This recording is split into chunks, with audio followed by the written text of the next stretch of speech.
à tous et bienvenue dans La Pause. Le but de cette playlist est de vous faire rencontrer des experts qui peuvent vous aider dans votre recherche d'emploi. Et aujourd'hui, je suis ravie d'accueillir Sébastien qui est expert LinkedIn. Bonjour à tous, bienvenue dans cette nouvelle vidéo donc avec un expert LinkedIn aujourd'hui qui va nous prouver qu'on peut décrocher le job de ses rêves grâce à LinkedIn, grâce à ce réseau social qui a beaucoup évolué ces derniers temps. Et on va voir du coup avec lui les 3 axes qu'il va falloir particulièrement développer pour justement être performant sur cette plateforme. Et donc aujourd'hui, je suis ravie d'accueillir Sébastien. Salut Sébastien. Salut Hélène, merci de m'avoir invité. Avec grand plaisir. Alors, est-ce qu'au début, déjà, toi, tu peux nous dire un petit peu le feeling que tu avais avec cette plateforme qui est LinkedIn, qui fait beaucoup parler d'elle? On parlait d'un truc au début un peu vieillot. On voit que c'est en train d'évoluer. Comment toi, tu es arrivé sur la plateforme? Alors moi, LinkedIn, ça va faire 2 ans que je suis dessus. Je suis arrivé en septembre 2018, si je me rappelle bien. Et voilà, pareil que toi, pareil que tout le monde, je pense. Je voyais ça comme un CV virtuel, comme quelque chose de très austère, très professionnel, pas vraiment de place à l'erreur. Et c'est vrai que j'avais peur de me lancer. Et je suis arrivé une fois simplement, donc j'avais mon job à côté et je bidouillais un petit peu. Voilà, je suis passionné de réseaux sociaux, donc je testais un peu. Et j'avais publié, je crois, si je me rappelle bien, une offre d'emploi qu'on avait avec mon entreprise de l'époque. Et j'avais un petit réseau de 300 personnes. On est arrivé à 700, 800 vues. Je me suis dit quand même, c'est énorme. Wow. C'est énorme par rapport au réseau que j'ai. Il y a peut-être quelque chose à faire. Et à partir de là, j'avais commencé à tester, à publier des vidéos, des posts un petit peu tous les jours pour voir un petit peu la puissance. Et j'ai été très, très étonné de la viralité, très, très étonné aussi de la bienveillance qu'il y avait sur ce réseau. Et à partir de là, donc, j'ai commencé à faire des tests pour comprendre comment ça marchait. Et le jour où je me suis retrouvé donc, sans emploi, il y a à peu près 6 mois, un peu plus de 6 mois, j'ai commencé à approfondir tout ça, approfondir le système de LinkedIn, l'algorithme. Et aujourd'hui, j'accompagne les freelances et les entrepreneurs à se développer sur LinkedIn, développer leur image et voilà, en tirer profit. C'est vrai. Et ce que tu dis, en général, quand on est surtout, je pense aux étudiants, aux jeunes diplômés, on se dit, waouh, c'est un truc où tu n'as pas le droit à l'erreur. Il faut que tu dises que des trucs hyper intelligents. Sinon, on va juste te Mmh, bâcher. Et du coup, on a une réticence et finalement, on procrastine, on ne poste jamais. Et du coup, on peut même pas savoir quelle est la puissance de ce réseau si on ne teste même pas, en fait. exactement. Et puis, tu as peur de t'afficher, entre guillemets, tu as peur de dire des bêtises, tu as peur d'être jugé. Et surtout quand tu es étudiant aussi, tu te dis, bah, je ne sais pas grand-chose par rapport à tous les pros qu'il y a. Et c'est un réseau social avec une moyenne d'âge très vieille, 44 ans, je crois, si je ne dis pas de bêtises. Ouais. Donc, c'est vrai que ça peut être intimidant, mais tout le monde a sa place. Tout le monde a sa place et tout le monde a des choses à raconter, sa façon de la raconter. Et voilà, c'est vraiment, j'encourage tout le monde à y être. Et c'est vrai, je pense qu'en plus, nous, notre génération, on a vachement l'habitude d'avoir des pseudos, des filtres. On est toujours caché Ouais, finalement, tu vois, avec Facebook, on a c'est vrai. commencé comme ça, on est vraiment la génération Facebook et après Insta, et tu as Mm. toujours un blaze, c'est jamais vraiment toi, et tu te dis toujours, ouais, c'est bon, on me retrouvera jamais. Alors que LinkedIn, bah, en fait, ton boss, il peut te retrouver et c'est là où tu te dis, C'est wow, ça. attends, je peux pas dire n'importe quoi parce qu'en fait, c'est vraiment mon identité et ça fait beaucoup trop flipper. Mm. Tu peux pas tricher. Tu peux pas tricher et tu mets ce que tu vas mettre en avant, c'est qui tu es et tes compétences. Donc, ouais, les filtres, non, ça sert à rien. T'en as pas. Il faut être authentique. Et c'est ça qui est intimidant. Je pense que s'il y a un mot qui ressort au début sur LinkedIn, c'est peut-être intimidant. C'est qu'on a peur de faire des faux pas. Mais il n'y a pas de raison. Enfin, on est tous des humains. Voilà, on n'est pas parfait non plus. Donc, on a tous à apprendre de toute façon des autres. Et sur LinkedIn, c'est un très bon endroit d'échange. Donc, pour le coup, ça a été une très bonne surprise pour moi en tant que jeune salarié. Ouais, c'est clair. Oui, parce que du coup, est-ce que tu veux préciser ton âge? Oui, j'ai 25 ans, tout juste, bientôt Voilà. 26 ans. Donc 25 ans et sur LinkedIn aujourd'hui, ça ne choque plus, on peut y aller Voilà, tranquillement. on est de plus en plus, tout va bien. Je suis à peine prépubère, C'est mais top, j'y suis. c'est top. Et alors du coup, donc vas-y, donc parle-nous de ces 3 axes selon toi. Donc quand on démarre sur LinkedIn, on a peur d'y aller. C'est quoi les 3 axes selon toi qu'il faut activer pour justement avoir rapidement bah, déjà un petit retour sur nos actions parce que sinon c'est toujours un petit peu long, on se dit ouais, ça marche pas, etc. Pour toi, les 3 trucs qu'on peut facilement mettre en place, qu'est-ce que ce serait? Alors, premièrement, ça va être d'optimiser son profil, que ça soit pas, qu'on voit pas LinkedIn comme un simple CV virtuel. Voilà, ça va être une vraie vitrine pour se montrer qui on est, ses compétences et qu'est-ce qu'on vaut, attirer les personnes que l'on veut attirer, que ce soit recruteur ou client, élargir son réseau, mais l'élargir de façon intelligente, pas juste cliquer sur le bouton se connecter, ajouter 1000 personnes, ça sert à rien. Vraiment se connecter avec des gens avec qui on partage des valeurs ou avec qui on partage des centres d'intérêt, des domaines d'intérêt, voilà.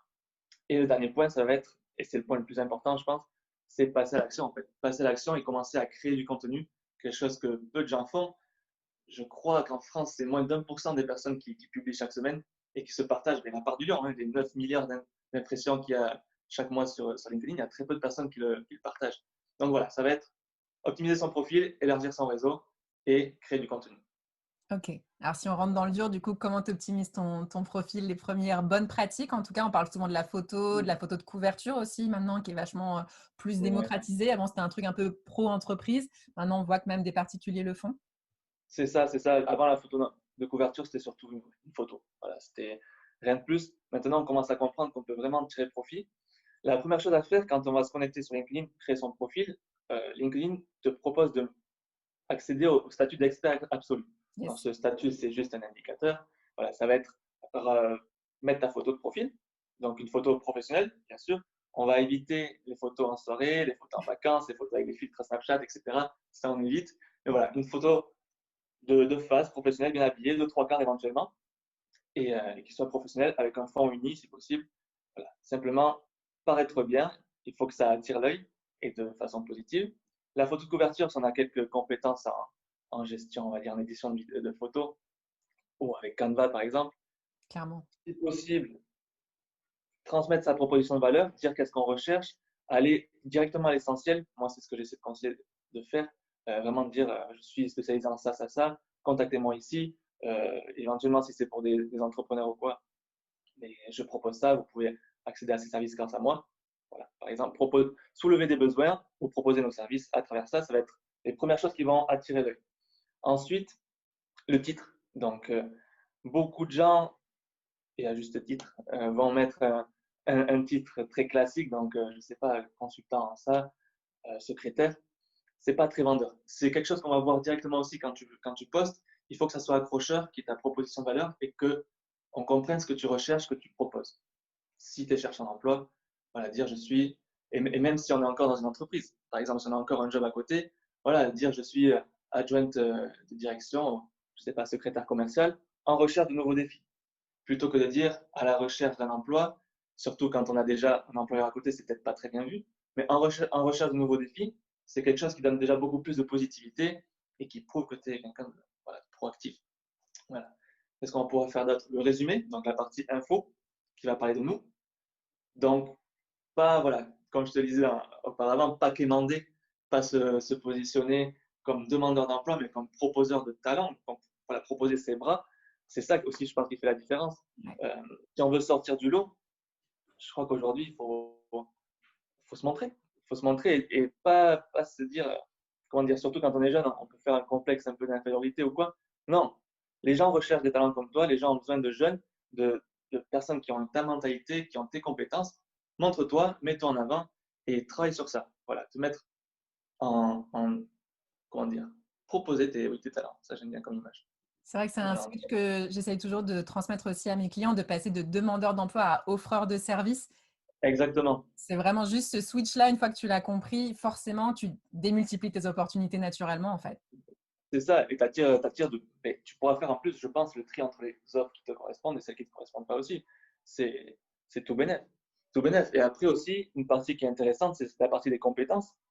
Donc aujourd'hui, on peut mettre, je crois, plus ou moins autant de compétences qu'on veut, ça doit être limité, mais il y a surtout trois compétences qui vont être mises en avant. Comment les choisir? Mais par rapport à notre job idéal ou ce qu'on recherche, aller sur les offres d'emploi, voir les mots-clés qui ressortent, les mots-clés qui sont recherchés, etc., les ajouter, voilà, que ce soit informatique, développeur, Java, je ne sais pas. Donc, rechercher ça. Une bonne astuce, c'est de chercher en fonction des offres d'emploi, voir ce qui ressort, les mots-clés, et mettre ça en compétences, parce que c'est ça qui va permettre de voir la cohérence déjà entre notre profil et les compétences, et aussi d'être trouvé. Parce que si quelqu'un cherche sur LinkedIn, un recruteur qui cherche par rapport à une compétence, on va pouvoir sortir et être sur le haut de la pile, on va dire. Ça Carrément. va être une chose importante aussi. Hein. Et après, il y a les recommandations aussi. Il y a très, très peu de gens qui remplissent ce champ-là ou qui n'osent pas demander à leur ancien boss ou à Oui, leur ancien collègue, alors que moi, je trouve ça hyper puissant, en fait. bien sûr. Et c'est surtout ça, c'est la force des réseaux sociaux, que ce soit sur Facebook, sur LinkedIn, peu importe. On a toujours les recommandations, on a les notes, les pouces sur YouTube, les avis. C'est ça qui va. On est des animaux sociaux, donc on va prendre en compte tous ces avis aussi. Donc, n'hésitez pas à prendre les recommandations, que ce soit de vos profs, que ce soit de vos anciens employeurs. Il ne faut pas hésiter. Il ne faut pas hésiter, c'est un gros plus. Mhm. Top, top. Ouais, ouais, Clairement. c'est clair, il faut toujours oser les demander. Et c'est vrai qu'après, bah, ça fait tout de suite la différence entre deux Mais profils il y qui a peu de gens, c'est vrai, tu as raison, il y a peu de gens qui osent. Et il y a peu de gens qui osent se montrer. Moi, pareil, j'aurais pas osé me montrer au départ. Parce que je me disais, putain, je suis qui pour faire ça? Je suis qui pour faire ça, un gamin de 25 ans? Même pas, à l'époque, j'avais moins. Mais non, non, faut oser. C'est en se montrant qu'on va être vu, de toute façon. C'est clair. C'est une bonne phrase, ça. C'est en se montrant qu'on va être. Je la garde. Ouais, regardez-la. C'est la bonne. C'est top. Du coup, on arrive sur ton deuxième point. Oui, ça va être d'élargir son réseau. Yes. Parce que forcément, si on a une dizaine de personnes dans son réseau, une centaine de personnes, mais c'est un peu limité. C'est un peu limité quand on le veuille ou non, il faut jouer avec les règles du jeu, les règles de LinkedIn. Et si on va poster et qu'on a simplement 100 personnes qui vont voir ça, c'est trop limité. Alors bien sûr, comme je disais auparavant, il ne faut pas ajouter pour ajouter des personnes. Toujours prendre des gens qualifiés, des gens qui sont dans notre domaine, ou des gens qui nous ressemblent, hein. On est là pour créer un réseau à notre image. Et donc commencer par ça. Et ensuite, si on veut aussi avoir un engagement, moi je conseille d'ajouter des personnes qui sont actives, engagées, pas des comptes moribonds, pas des comptes qui sont endormis depuis un an. Vraiment, prendre des personnes qui sont actives sur la plateforme, qui ont quelque chose à apporter, qui vont venir commenter, liker, échanger. Et de cette manière, en fait, en postant et en échangeant avec ces personnes, en allant aussi sur leur post, voilà, parce que c'est de la réciprocité, on verra petit à petit, on va créer cet effet boule de neige. C'est ça qu'on va rechercher sur LinkedIn, sur tous les réseaux. Cet effet boule de neige qui va se faire gagner de plus en plus en visibilité et, euh, et peut-être trouver ton emploi au final. Carrément. Est-ce que toi, tu as des astuces comme ça qui ont vraiment boosté la taille de ton réseau? Est-ce que voilà, il y a un truc que tu aurais aimé connaître en tout cas au début et que tu as découvert un peu plus maintenant en te professionnalisant? Moi, au début, en fait, je n'osais pas ajouter les gens sur LinkedIn.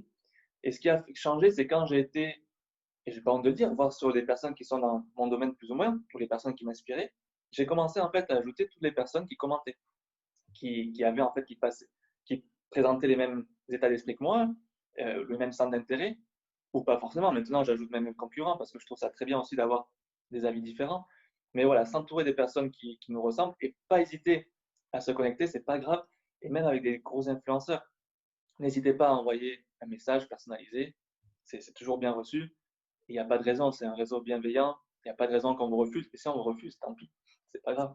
Et voilà, faut pas hésiter à ajouter les personnes et au moins viser ce cap des 500 relations. Mm. Parce qu'une fois qu'on dépasse ces 500 relations sur LinkedIn, donc il y aura marqué plus de 500 relations. LinkedIn fait en sorte de ne pas montrer le réseau directement, la taille du réseau. On peut y aller en profondeur, mais voilà. À première vue, il y aura marqué plus de 500 relations. Et de voir ça, ça apporte aussi un argument d'autorité. Donc, Ah, ça, c'est un premier cap à faire. Et n'hésitez pas à ajouter les personnes qui s'engagent sur les posts qui vous plaisent. ok, ok, top, C'est ça. super. Et du coup, on arrive sur ton troisième point. Mon troisième point, qui va être de devenir actif. Devenir actif parce que, voilà, comme je te le disais tout à l'heure, pour se montrer, pour être vu, il faut se montrer. Et, euh, et même si on a peur, même si on a peur, même si on ne se sent pas légitime, il faut y aller. Il y a beaucoup de choses à proposer. On n'a pas tous forcément les mêmes compétences. Moi, je sais que je vais être beaucoup dans les visuels, créer pas mal de carousels ou quoi. C'est vrai que certains vont être plus à l'aise avec l'écrit. Et il n'y a aucun problème avec ça. L'écrit a aussi une très bonne portée. Il faut faire en sorte de s'approprier le format, faire ce qui nous plaît, et parler de ce qui nous plaît aussi. Et ce qui fait très peur au départ, c'est OK, je vais publier régulièrement, donc 2 fois, 3 fois par semaine. Je pense que c'est un bon rythme. Mais de quoi je vais parler? Euh, et en fait, tu as de quoi parler. Même si tu es étudiant, tu peux parler de ce que tu as vu en cours, demander ton avis à ceux de ton réseau, à ceux qui ont plus d'expérience. Partager. Tu peux voir l'actualité de ton domaine, partager des liens, même si ce n'est pas très optimisé, mais tu peux partager des actualités, demander les avis. Voilà, créer une conversation sur des sujets qui te tiennent à cœur et sur des sujets professionnels. Il n'y a aucun souci, tu trouveras toujours des idées. Tu trouveras toujours des idées, même sur ton état d'esprit du moment. Il y a beaucoup de choses à partager. Il y a beaucoup de choses à partager. Il ne faut pas avoir peur de ça. Et du coup, qu'est-ce que tu conseillerais si on devait faire une gradation? Par quoi tu peux commencer pour commencer justement à interagir? Est-ce que c'est déjà juste liker, avoir le réflexe de liker? Est-ce que c'est commenter? Est-ce que à partir de quand, en gros, tu commences un peu à augmenter ta présence sur les réseaux pour que ça fasse le moins flipper possible? On va dire commencer toujours avec des baby steps, tu vois? Pour te dire: «Bon allez, c'est bon, je commence à mettre mes marques». Ce que beaucoup font, c'est que, alors, il y a une grande majorité sur LinkedIn, je pense que ça va être au moins 90%, qui est une majorité silencieuse, qui va regarder, qui va voir du contenu, qui va le consommer, mais qui ne va pas interagir. Après, on voit petit à petit que les gens commencent à like et voilà, ils osent se montrer. Mais après, la meilleure chose pour moi, pour vraiment passer au niveau supérieur, créer du contenu et commenter. Commenter sur les personnes de son réseau, parce que comme je disais tout à l'heure, voilà, c'est ce principe de réciprocité aussi qui fait qu'on va gagner. Je te donne, tu me donnes, et ça crée des échanges. On est là pour la conversation. On est là, c'est un réseau social, certes, on est là entre entreprise et toi, mais on reste des humains. On reste des humains, il faut toujours garder ça en tête, être authentique et ne pas hésiter. Donc, pour revenir sur ta question, oui, première chose à faire, ça, c'est pour se rendre actif, commencer à commenter. Si on veut pas poster de suite, commenter, voir un petit peu ce qui se fait, comprendre comment les posts marchent, qu'est-ce qu'ils ont, qu'est-ce que leur structure, et puis voilà. Après, se lancer, il va falloir se lancer de toute façon à un moment donné. Et c'est pas si effrayant. Et quand bien même, moi, ça va faire plusieurs mois, presque années que je publie. Il y a toujours ce petit stress avant de publier, en sachant est-ce que ça va être bien reçu ou pas. Mais voilà, si on est aligné avec ce qu'on fait, avec nos valeurs, et quand on écrit des choses qui nous plaisent, qu'on crée des choses qui nous plaisent, il n'y a pas de souci. Et je répète encore, mais la communauté LinkedIn est en très grande partie bienveillante. Donc, faut pas hésiter. Faut pas hésiter à se lancer. Il faut pas hésiter à dire, je me lance. Voilà, parce qu'on va avoir de très bons retours aussi. Top. C'est vrai que c'est un truc que je dis souvent à mes clients qui flippent un peu. Ils me disent: «Ah, mais imagine, il me dit non, etc.» Je dis: «Mais si déjà tu es sur un réseau social, c'est que bah, déjà tu es social en fait et que tu as envie d'aller dans l'échange et que tu es là pour Mhm. voilà, justement rencontrer des gens. Donc déjà, tu es plutôt pour que contre en fait. Donc voilà, la porte elle est Exactement. déjà ouverte en fait.» C'est ça. C'est ça. Il faut pas oublier que dans la partie réseau social, il y a social. Il y a ce côté humain. Et en plus, juste un point qui me vient en tête, mais un avantage de LinkedIn, c'est qu'on va faire sauter toutes les barrières, tous les obstacles. On va parler directement aux personnes et aux décisionnaires. On peut parler aux décisionnaires. C'est clair. Donc, il y a vraiment beaucoup d'avantages à y être. C'est clair. Et alors, je reviens juste sur la production de contenu. Je crois que tu avais fait un post en plus sur le sujet, donc ça me tient à cœur qu'on en reparle. Entre les Mhm. différents avantages et inconvénients des différentes formes de contenu, entre la vidéo, les visuels, les carousels qui sont hyper tendance, on les voit beaucoup sur Insta aussi. Pour toi, c'est Mhm. quoi les avantages et les inconvénients de chaque, si on peut faire un petit point rapide là-dessus? Alors, un petit point. Alors, ce que je vais dire, ça va être vrai maintenant, à l'heure où on parle. L'algorithme, il évolue sans cesse. Donc, pour l'instant, en 2020, ce qui marche, donc, il va y avoir l'écrit. Alors, l'écrit va avoir une très bonne portée et va être très efficace pour créer de l'engagement, du débat. Il ne va pas falloir hésiter à être un peu tranché, limite, dans ses avis et pas être trop lisse. Être trop lisse, de toute façon, sur les réseaux sociaux, ça ne nous fait pas sortir du lot. Donc, n'hésitez pas voilà, à se montrer, à taper du poing sur la table. Ça marche très bien. Le biais de négativité est excellent. Ça permet de gagner en visibilité de dingue. Donc, l'écrit est très efficace et je pense que c'est celui qui est le plus à la portée pour les débutants ou pour les personnes qui ont justement on va dire des métiers dans l'écrit, que ce soit les rédacteurs web, journalistes, etc. Ça marche très bien. Ensuite, ce qui marche bien aussi pour ceux qui peuvent un peu gérer l'édition d'images. Donc, les images, ça va être les images et les carousels, c'est ce qui va, on va dire, être le plus homogène, donc apporter le plus de réactions, de visibilité. Les carousels, en ce moment, sont très poussés par l'algorithme de LinkedIn parce que c'est la dernière nouveauté au niveau des formats. Donc forcément, l'algorithme le pousse et ça apporte beaucoup de visibilité, c'est vrai. Et ça permet aussi, on peut avoir vraiment un potentiel de viralité. Avec le carrousel, s'il marche, vraiment, il va décoller fort. Tu les fais sur, Et sur il va PDF, avoir, toi? Tu les fais sur quoi tes carousels? sur Canva. Canva, ouais. Canva, qui est un outil complètement gratuit. Je fais mes visuels, je les télécharge au format PDF et après, je les mets sur LinkedIn comme un carrousel. Ok. Voilà. Et c'est très pratique, c'est très facile à consommer. Voilà, ça se fait défiler, comme sur Instagram. Et qui plus est, avec la mise à jour qu'on a eue il y a à peu près un mois sur LinkedIn, donc l'algorithme met en avant le temps de lecture des posts. Donc les carousels comme ça qui prennent du temps ou les vidéos vont gagner vraiment en visibilité et ça va être très efficace. Et donc ça amène pour moi, c'est le dernier format le plus important, la vidéo. Donc, faut pas s'effrayer quand on publie des vidéos, parce que les vues pardon, sont comptabilisées d'une façon différente. Ça va pas être le nombre de fois où ça va apparaître dans le fil d'actualité, ça va être le nombre de fois où ça sera vu au moins 3 secondes. Donc forcément, les vues de vidéo sont plus petites, sont plus, on va dire, plus réduites. Mais pour autant, c'est très, très efficace pour créer la proximité et pour vraiment mettre des vidéos face cam, c'est génial. C'est génial. Moi, j'en ai fait une. J'ai essayé, mais j'ai eu des super retours. Oui, c'est très dur parce que même moi, voilà, c'était il y a un mois, mais il faut sauter le pas alors que je commence à être suivi par quelques personnes. Mais, mais Faut oser. on hésite toujours à sortir de sa zone de confort de toute façon. Et la vidéo, j'ai eu des super retours.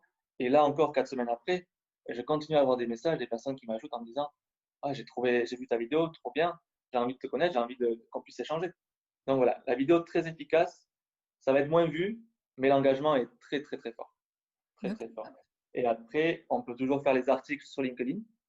Donc ça sera limité en visibilité. C'est quelque chose que LinkedIn ne met pas forcément en avant, mais c'est très intéressant dans une stratégie marketing globale parce que ça va être référencé sur Google. Donc ça vaut le coup. Ça vaut le coup de les mettre. Et après, je déconseille de partager donc, des liens externes.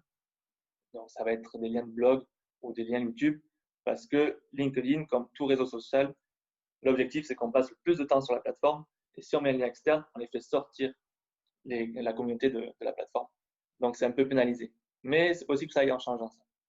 Oui, apparemment, j'avais vu qu'il faut cliquer sur la petite croix en fait qui se met automatiquement. Enfin, il y a toujours un visuel qui se met automatiquement dès que tu copies-colles un URL. Et du coup, il faut cliquer sur la petite croix pour ensuite remettre ton fichier en natif, en gros, dans la plateforme. Et voilà, bon, c'est tout un truc, mais C'est du bidouillage, mais oui, oui, pour l'instant, on peut trouver des des moyens de astuces. contourner ou mettre des liens dans le premier commentaire. C'est Ça ça. ne marche pas mal. Mm. Ok, top, top. Merci beaucoup, Seb, pour toutes ces informations. Merci C'était à toi, hyper riche. Hélène. Et comment on peut te retrouver justement? Comment on peut suivre ton actualité? Comment on peut te contacter? Alors, on peut me retrouver sur LinkedIn, donc Sébastien Cambé. Et n'hésitez pas à me suivre. Et du coup, je vais essayer de proposer un On va maximum te de trouver. contenu en dessous. Et je viens tout juste de lancer ma chaîne YouTube. Donc, j'ai Yes. posté ma première vidéo hier. Donc, il ne faut pas hésiter aussi. Ça s'appelle Le Grand Saut, Saut S-O-T, voilà, au nom de mon entreprise. Donc, je vais publier pas mal de choses pour prendre en main LinkedIn et un petit peu aussi sur le marketing et le marketing digital. Donc, n'hésitez pas à me rejoindre là-bas. Trop cool, trop cool. Bah, je mettrai tous les liens sous la vidéo. Merci encore pour toutes ces pépites. Je suis sûre que ça va aider plein, Merci à plein de toi, monde. Hélène. Et puis, je te dis à très bientôt. Ça marche, à la prochaine. Salut, Sam.